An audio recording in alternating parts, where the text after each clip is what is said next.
And what would you define the three key successes as a possible outcome of the high-level forum?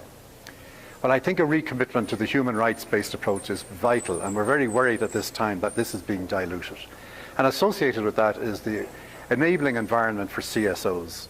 That's also a rights issue, it's a gender issue, and we're seeing a shrinking space throughout the developing world and even in our own developed countries.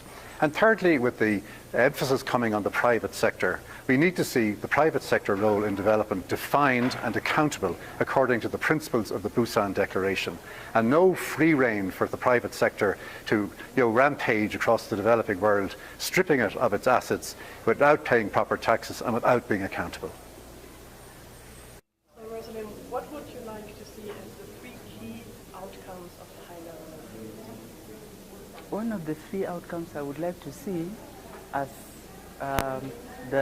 one of the representatives of the feminist group is to see a recommitment, to what was committed, so to speak, on gender equality in the Busan outcome document, especially around, gathering of gender disaggregated data, and more importantly, using that data in policy formulation and implementation of activities. I would really love to see that.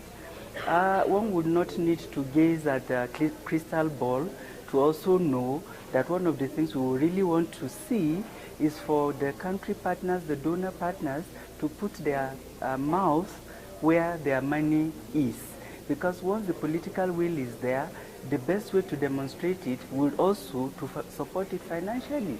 So all these commitments they are making, we want to really see a demonstration of seriousness in terms of resource allocation. We also want to see that monitoring of Busan and Accra and all the other processes before them are not just events once in a while. They are things that have to be continuous. Yeah, so that those are the three things, if I saw, would really make my day.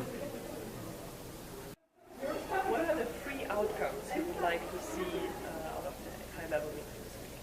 One, we should see an action plan for taking forward the Busan agenda. Two, a commitment by governments to ensure that enabling environment issues are indeed operationalized at the national level, so that it's not just a global issue but a national issue.